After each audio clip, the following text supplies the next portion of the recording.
10h50 à Paris, votre invité, Frédéric Rivière, vous recevez ce matin Hervé Mariton, député de la Drôme et délégué général de l'UMP chargé du projet. Bonjour Hervé Mariton. Bonjour. Et vous avez demandé hier au gouvernement de rendre régulièrement des comptes sur les djihadistes français. Qu'est-ce que vous attendez précisément du gouvernement dans ce domaine ? J'attends qu'il y ait moins de Français, et même plus de Français du tout, qui participent au djihad. J'attends que le gouvernement prenne la pleine mesure d'un phénomène considérable, plusieurs centaines de personnes, probablement davantage d'un millier, avec un gouvernement qui semble aujourd'hui vouloir prendre des mesures bienvenues. Je pense au rétablissement de l'autorisation de sortie du territoire métropolitain pour les mineurs. Le moins qu'on puisse dire est que cela a pris du temps. C'est grave. On va en parler de ces mesures, mais quand vous dites que le gouvernement doit tenir les parlementaires informés, qu'est-ce que vous attendez encore une fois précisément ? Parce que Une mesure du phénomène. Est-ce que justement la lutte contre ces filières, contre ce mouvement, ne suppose pas le maximum de discrétion ? J'entends qu'une partie du travail suppose en effet de la discrétion. Je fais confiance au service et fondamentalement je fais confiance à l'exécutif pour des enjeux de ce type. En même temps, il est important de prendre la mesure du phénomène, de le dire aux Français. Est-ce que ça concerne des centaines de personnes, des milliers de personnes ? Cela, il ne faut pas le cacher. Ensuite, il y a ce qui relève de la confidentialité de l'opération des services. Il y a par ailleurs les grandes lignes qui peuvent être dites aux parlementaires et aux Français. Les Français ont besoin d'être assurés. Quelles sont les racines du phénomène selon vous ? Il y a sûrement une interrogation sur le sens. Je pense que la racine est extrêmement profonde. Nous sommes dans une société matérialiste où des jeunes qui passent leur temps à s'envoyer des SMS ou à se trouver sur des écrans, eh bien d'une part ont une intoxication par ces écrans, mais cette intoxication prend parce que on leur propose à un moment quelque chose de très intense, de très fort, de très puissant. C'est sans doute une contrepartie redoutable d'une société trop matérialiste. Alors le ministre de l'Intérieur présente ce matin en Conseil des ministres un plan de lutte contre ces filières djihadistes. Parmi les mesures, il serait désormais possible de confisquer le passeport et de geler les avoirs dès les premiers soupçons de départ vers un pays pour y mener le djihad, aider les familles à déceler la radicalisation avec notamment la mise en place d'un numéro vert ou encore, vous en parliez, établir l'autorisation de sortie du territoire et une surveillance d'Internet renforcée. Est-ce que ce sont des mesures suffisantes face à l'ampleur du phénomène ? Ce sont des mesures utiles en tout cas. Ensuite, d'autres seront ajoutées si les idées viennent et elles seront bienvenues. Je redis aussi que à côté de cela, il y a probablement toute cette cause qui est celle de l'éducation, de la qualité de l'éducation, de la force de l'éducation. Je voyais dans mon quotidien régional ce matin, le Dauphiné Libéré, je suis élu de la Drôme, une photo d'un prof de musique absolument extraordinaire qui est dans un des collèges de ma ville. Et bien, ce prof était en costume, avec une cravate. On peut être un excellent prof sans être en costume et en cravate, mais je veux dire par là que les enseignants incarnent quelque chose de très fort, de très puissant, que l'éducation ne soit pas un self-service, que les jeunes, plutôt que de s'identifier au premier modèle venu qu'ils voient d'une vidéo sur ce qui se passe en Syrie, s'identifient au charisme de leur prof. C'est ça une société qui donne du sens. Ça peut être aussi l'éducation religieuse, mais ça peut être tout simplement la force d'un enseignant, la force des écoles de la République. On a besoin d'avoir d'autres modèles, d'autres représentations et d'autres sens que le self-service de la société de consommation. Marine Le Pen propose la déchéance de la nationalité pour ceux qui partent faire le djihad. Est-ce que c'est une proposition à laquelle vous êtes favorable ? Non. Je suis favorable au fait que des étrangers, même s'ils étaient résidents en France, ne puissent pas revenir en France quand ils ont participé à ce type d'actes de barbarie. Je considère qu'un Français a sa place en France, quoi qu'il ait fait.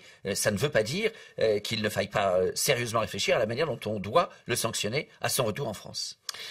Alors on va parler économie maintenant, Hervé Mariton. Une semaine après l'annonce du plan d'économie de 50 milliards d'euros, le gouvernement va dévoiler ce matin la nouvelle trajectoire budgétaire de la France en faisant le pari du retour de la croissance après 0,3% en 2013.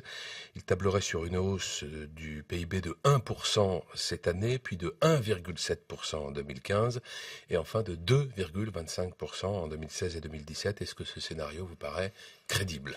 Écoutez, le gouvernement a souvent menti sur ces équations budgétaires. De nouveau, nous regardons les chiffres avec beaucoup d'interrogations. Alors, les prévisions de croissance pour 2014-2015 paraissent relativement crédibles. Ensuite, elles paraissent extrêmement optimistes, mais tant mieux si la croissance doit réellement reprendre. Je pense que le cœur du sujet aujourd'hui est plutôt dans la difficulté qu'a Manuel Valls à faire accepter les économies nécessaires à sa majorité.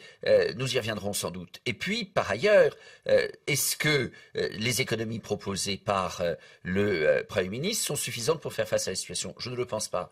Donc à votre question, en termes de croissance, ce sont des chiffres que l'on peut recevoir. C'est pas là-dessus qu'on se bat le plus en général. Mais ensuite, est-ce que les mesures prises permettent d'assurer les équilibres budgétaires convenables? Je ne le pense pas. Est-ce que les mesures prises sont même soutenues par la majorité? Il semble que non. Et est-ce que les mesures prises dans le domaine des économies ne risquent pas de freiner la croissance? Mais attendez, ce qui freine la croissance, c'est la défiance des Français. À force de voir le Il y a des gouvernement... économistes très sérieux qui disent que moins de dépenses publiques, ça freine la croissance. Mais je pense que ces économistes se trompent, et il y en a d'autres qui me paraissent plus sérieux et plus raisonnables, qui considèrent que la solidité des finances publiques, c'est indispensable pour la croissance dans l'état de nos finances actuelles. Si les dérapages des finances publiques aidaient à la croissance, honnêtement, en France, ça se saurait depuis très longtemps. La réalité, c'est qu'en France, on n'a pas assaini nos finances publiques quand d'autres le faisaient, et au moment où d'autres sont en train, en effet, d'assainir un peu plus modérément, tout simplement parce que l'essentiel du boulot est fait chez eux, en France, où on n'a pas encore fait le boulot, on se dit on pourrait déjà ralentir l'effort. Et puis quand j'écoute les socialistes, excusez-moi, que proposent-ils? Les parlementaires socialistes qui sont allés voir le Premier ministre hier, ils proposent de nouveau d'augmenter les impôts, parce qu'ils veulent mettre en cause le crédit impôt recherche, qui est un des rares pôles de stabilité énoncés par le gouvernement Ayrault. Ils mettent en cause un certain nombre de réductions d'impôts proposées par le gouvernement au profit des entreprises, mettant ainsi en cause le pacte de responsabilité. Bref... Pas en le mettant en cause, enfin en le diminuant légèrement. Oui, enfin, ça veut bien dire le mettre en cause. En le diminuant sensiblement. Donc vous avez, si je peux me permettre, deux catégories de mesures qui sont graves. La mise en cause du crédit impôt recherche, ça c'est la mise en cause d'un pacte de confiance en réalité. Le gouvernement dit aux entreprises, vous avez moins d'impôts grâce au crédit impôt recherche, et le gouvernement leur dit, ce sera stable d'ailleurs tout au long du mandat, parce que c'est important pour la compétitivité, pour la croissance, pour l'exportation. Et voilà des parlementaires de la majorité qui mettent en cause cette mesure. Voilà des parlementaires de la majorité qui ne croient pas à tout un volet du pacte de responsabilité en voulant moins de baisse d'impôts sur les entreprises. Manuel Valls est en effet sous la pression d'un certain nombre de députés. Vous craignez qu'il ne soit finalement obligé de revenir sur une partie des 50 milliards d'économies?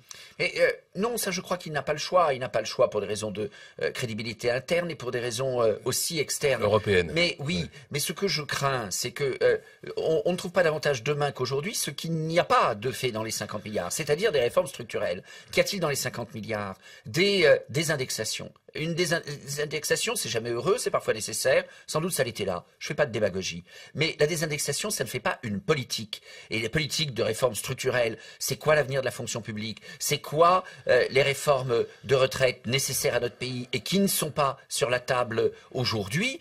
Cela, en effet, n'est pas à l'ordre du jour, hélas, et c'est grave. D'un mot, Laurent Fabius, qui se déclare favorable au travail du dimanche, ça va dans le bon sens pour vous? Écoutez, il y a deux choses. Moi, je ne suis pas favorable à la banalisation du travail du dimanche. En même temps, alors que d'autres au sein de l'opposition ont pris avec dérision le fait que Laurent Fabius s'occupe du tourisme, je ne le prends pas avec dérision. Je trouve que ce transfert de responsabilité est quelque chose d'intelligent parce que je pense que le tourisme est une dimension importante de la compétitivité de la France. Il s'agit en effet d'améliorer la croissance, l'emploi, la compétitivité, l'exportation. Eh bien, le tourisme est un pan extrêmement important et que ce soit le numéro 1 du gouvernement qui ait cette responsabilité, cela me va très bien. Le numéro 2, derrière le Premier ministre. Oui, mais numéro 1 parmi les ministres. En tout cas, la mise en avant du tourisme comme une dimension